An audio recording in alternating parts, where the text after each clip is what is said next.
Why is it important to identify your target market? I'm going to give you 6 specific reasons why and how to do it.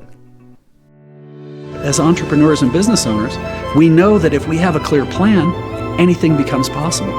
And if you can have a clear plan, a clear process to create that plan, and a way to create clarity with your partner or spouse, you can drive to amazing heights.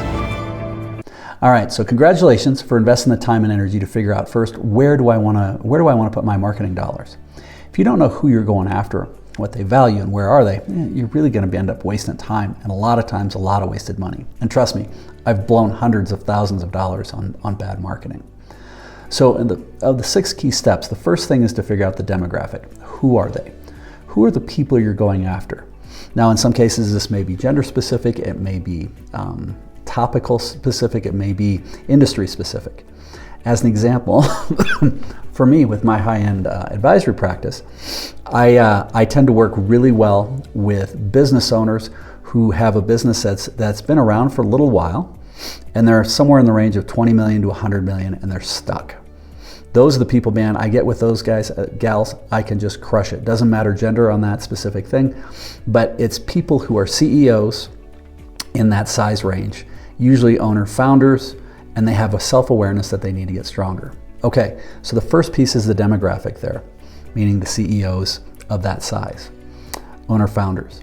The second is the geographic, and this is going to depend on the offering that you're providing. Now, if you're offering a landscaping service or something like that, your geographic, you're going to have to decide, is it where my office is plus 10 miles, plus 20 miles, plus 100 miles, whatever that is, it'll help you to narrow it down.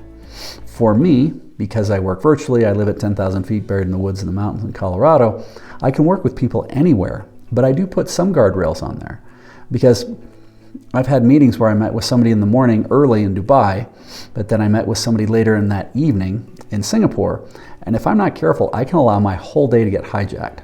So I traditionally stay more in Western Europe, but primarily in the U.S., North America. All right, so when you start to figure out geographic, this is going to help you narrow it down. Now, the other reason this is so important is you start figuring these things out, it's going to allow you to be much more focused on where you're going to invest your dollars and how you're going to get in front of them. So the third thing is going to be the psychographic. What is it they care about? What do they value? What is important? And how does this fit with your offering? And if you're not clear on this one question alone can help create some alignment for you that'll help with that. Now, and again, in my book, The Aspiring Solopreneur, we go through and we talk about all of these things. There's a course online with that as well. But the point is the more you can be focused on these things, the more you can put the intention before you even pull the trigger, it's going to allow you to be much more successful. Now, I've blown literally a couple hundreds of thousands of dollars in marketing. I have no idea that I got anything out of it. So marketing is an area that I'm pretty uptight and sensitive about, and believe that you really need to be clear on at least these first three things of who they are, where they are, and what do they value, the psychographic. So for me, doing the advisory work that I do, the psychographic that I look at is they have to have a self-awareness that they're stuck. If they don't have a self-awareness, and I can help them, but they're not willing to listen, it's a waste of time. So they have to have a self-awareness that they're stuck. They also have to have an internal desire that they know they can do better, but they just don't know how. And then they also have to be audacious. If you can figure those things out, it helps make it a lot easier when you're having your conversations, even when you're doing biz dev, but also especially for marketing. Excuse me. The next thing is trying to identify what are the targeted outcomes that these people are looking to have. More often than not, this is one of the biggest mistakes I see people make when they're doing marketing, is they want to tell people about how they're doing stuff. Don't do that.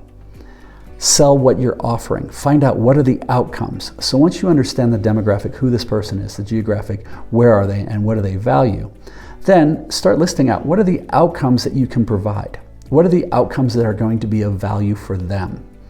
Because at that point then, you're not telling how you're doing it, you're showing this is where we're going and what we're going to do. Nobody cares what brand lawnmower you have or how you're going to trim anything or any of those. They just want to know, is my yard going to look amazing? Is it going to look better than my neighbor's? Are you going to make it perfect?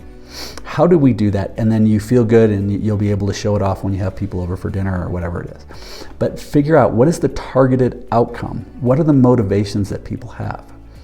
So once we have the outcomes, that understands that, then motivations are, what is driving this decision for those people?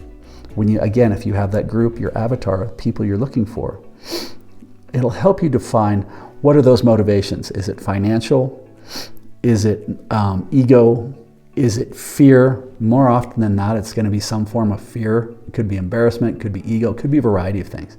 But if you can start to understand those motivations and clarify those pain points, well, this is also going to allow you then to really figure out and weave in the language around the outcomes and the pain points so that we want those things to happen. As an example, if a CEO is like, man, I'm afraid I've got blind spots and nobody's telling me what I need to know. Okay, you can say, look, when I work with you, I'm going to ensure that you don't have those blind spots. We're going to call you out. Okay, so that's a motivation, or that's a targeted outcome. But the motivation is so you don't get completely clobbered and look embarrassed, or that you don't get, kicked out by your board, or that whatever it may be. But if you can start to drill down and help them understand what are the motivations and those pain points, it'll help. And then lastly, as you do this, you're going to be able to start interviewing these people, and you know who your target audience is. Find out the language they're using. Now, I'm not trying to be flippant. They're likely, you're watching this in English, so it's probably English. But there is going to be a certain language, and there's going to be a certain vernacular and trade industry language that they use. And the more curious you can be, and the more you can talk in those language, it's going to be easier for them to relate to you.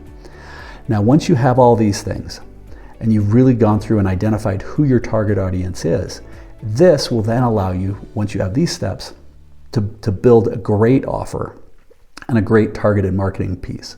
So once you know the demographic, who they are, the geographic, where are they, the psychographic, what is it they value, making sure that you're clear on what the targeted outcomes they're looking to achieve are. Outcomes first, not how, outcomes.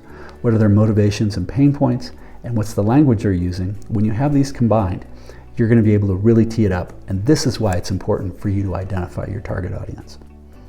If you found value in this, hey, check out some of the other videos. Feel free to go to our Aspiring Solopreneur for our course. And if you have questions, let me know. Keep smiling.